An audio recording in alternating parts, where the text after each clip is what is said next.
할렐루야. 주님의 새롭게 하시는 은혜가 오늘 우리의 삶에 임할 줄 믿습니다. 오늘 말씀의 제목은 악인을 향한 하나님의 심판과 메시아 왕국입니다. 오늘 말씀은 미가서 2장과 3장의 말씀입니다. 미가서 1장 10절부터 16절에서는 각 성읍을 향한 예고와 권고 형식을 취하여 남유다의 심판을 예언했습니다.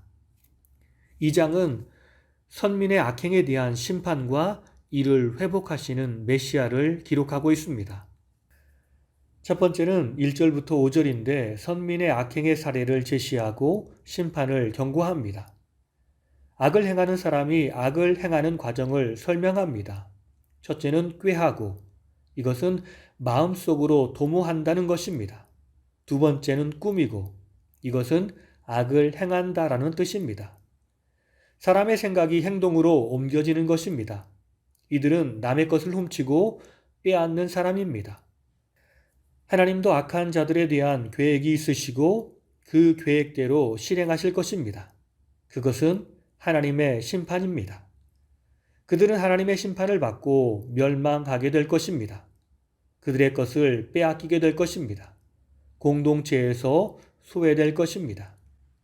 두 번째는 6절부터 11절까지 선민의 종교적이며 비인도적인 악행의 사례를 제시하고 심판을 경고합니다.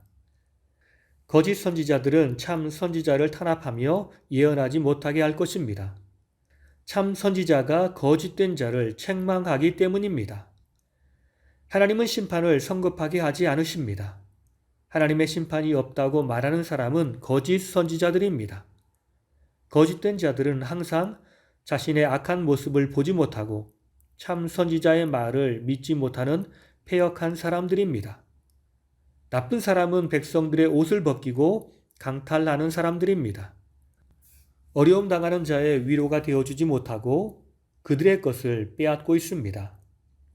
사람들은 죄악을 책망하는 참 선지자의 말을 듣지 않고 복에 대해서만 전하는 거짓 선지자의 말을 들을 것입니다. 세 번째는 12절과 13절의 말씀으로 남은 자들을 모으심과 인도하심을 통한 귀한 약속. 1절에서 11절까지의 말씀이 책망의 말씀이고 저주의 말씀이라면 12절, 13절의 말씀은 희망의 말씀, 회복의 말씀입니다. 여호와께서 반드시 남은 자를 모으신다고 하십니다. 보스라의 양떼같이 하신다는 말씀은 풍족한 환경에서 자라는 살찐 양떼를 가리키는 말로 하나님의 인도하심 속에 풍성한 은혜를 누릴 것을 말씀합니다. 길을 여는 자, 왕, 여호와라는 표현은 다 우리를 인도하시는 하나님을 표현한 말씀입니다. 그분이 우리의 인도자 되시어 우리를 아름다운 길로 이끄실 것입니다. 3장의 말씀입니다. 지도자들의 악행을 지적하며 예루살렘의 심판과 멸망을 경고하다. 첫 번째는 1절에서 4절 말씀으로 정치 지도자들의 악행과 심판을 기록하고 있습니다. 3장부터는 두 번째 예언집입니다. 1절부터 4절은 정치 지도자들을 책망합니다. 이들은 정의를 알고 선을 알아야 하는데 악을 기뻐했습니다. 백성들의 살과 피와 뼈를 먹는 사람들이었습니다. 하나님은 그들이 기도할 때 응답하지 않을 것입니다.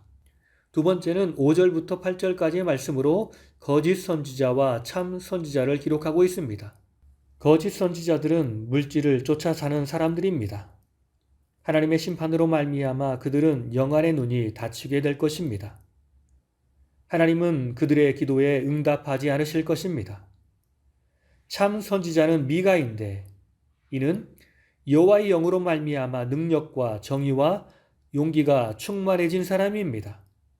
이스라엘의 죄를 그들에게 알게 할 것입니다. 세 번째는 9절부터 12절까지 말씀으로 정치, 종교, 지도자의 악행과 모순을 포괄적으로 지적하고 있습니다. 예루살렘과 성전의 멸망을 선포하고 있습니다. 악행을 일삼는 지도층을 향하여 하나님의 말씀을 들으라고 경고합니다. 정치, 종교 지도자들의 악행과 모순을 다시 지적합니다. 그들은 시온을 피로 예루살렘을 죄악으로 건축하는 사람들입니다. 뇌물을 위하여 재판하며 돈을 위하여 점을 치는 사람들입니다. 재앙이 우리에게 임하지 아니한다라고 말합니다. 지도층의 책임으로 예루살렘과 성전의 멸망이 선언되고 있습니다. 시온은 갈아엎은 밭이 되고 예루살렘은 무더기가 되고 성전에 사는 수풀의 높은 곳이 되리라. 오늘 말씀을 통해 하나님께서 우리에게 주시는 교훈은 첫째로 가난한 자를 압제하는 것은 하나님을 대적하는 일입니다. 하나님은 나그네와 고아와 과부를 사랑하시는 하나님이십니다. 이스라엘은 나그네와 같은 사람들이었습니다. 하나님의 은혜로 그들이 복을 누리게 되었습니다. 그런데 지금은 교만해져서 하나님의 사랑을 나누며 살지 못하고 말씀대로 살지 못하고 세상 사람들처럼, 아니 세상 사람들보다 더 악하게 약한 자를 학대하고 무시하며 살고 있습니다. 약한 자의 것을 빼앗아 자기의 것으로 삼고 있습니다. 하나님은 이런 일을 가장 싫어하십니다. 이것은 하나님에 대한 도전이며 하나님을 무시하는 행동입니다. 그러므로 우리는 하나님을 섬기는 것처럼 내 이웃을 섬겨야 합니다. 특별히 내가 착한 일을 해도 내게 보답하지 못할 약한 자를 찾아 헌신하고 봉사한다면 그 모든 보답은 우리 주님께서 해 주실 것입니다. 두 번째, 주님은 우리의 길을 여시는 분이십니다. 2장 13절을 보면 길을 여는 자가 나옵니다. 그분은 우리 주님 예수님을 말씀합니다. 우리는 죄로 말미암아 모든 것이 막힌 상태였습니다. 사망이 지배하는 삶을 살았습니다. 그런데 주님께서 죽음에서 부활하셨습니다. 죽음의 문을 여시고 우리에게 생명의 문을 여셨습니다. 또한 주님은 하나님으로 나아갈 문을 여신 분이십니다. 죄가 있는 사람은 하나님께 나아갈 수 없습니다. 그렇기에 닫힌 문입니다. 그러나 주님이 자신의 보혈의 피로 우리 죄를 씻어주셔서 하나님께로 가는 문을 열어주셨습니다. 그렇습니다. 주님께서 내가 곧 길이라고 말씀하십니다.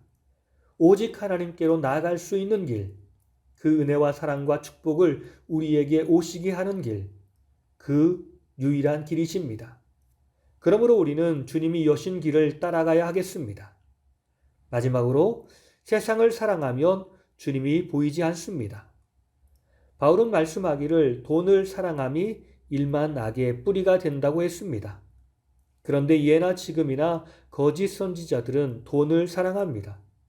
이 세상에 사는 많은 사람들이 돈을 사랑합니다. 그런데 하나님의 자녀들도 돈을 사랑합니다. 이렇게 돈을 사랑하면 하나님이 보이지 않게 됩니다.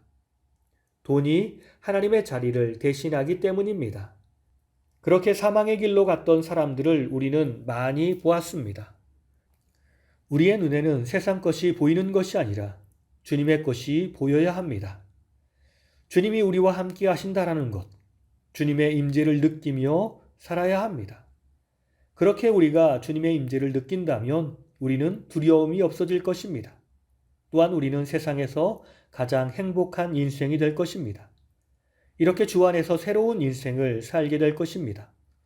우리 눈에 주님의 모습이 보이고 주님의 말씀이 들리며 주님만 사랑하는 주의 백성들이 되길 예수님의 이름으로 간절히 축원합니다. 같이 기도하시겠습니다. 살아계셔서 우리와 함께 하시는 주님, 주여 내가 주님을 보길 원합니다. 주님의 사랑을 느끼며 주님의 마음으로 이 세상을 섬기며 살길 원합니다.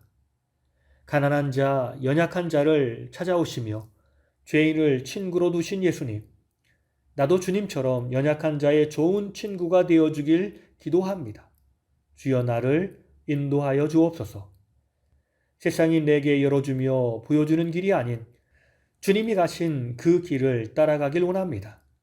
사람들이 보기에는 힘든 십자가 길이지만 그 길의 끝이 우리에게 생명이며 영원한 행복임을 알기에 주님을 따라가길 원합니다. 주여 나의 손을 붙들고 인도하여 주옵소서. 살아계신 예수님의 이름으로 기도드립니다. 아멘.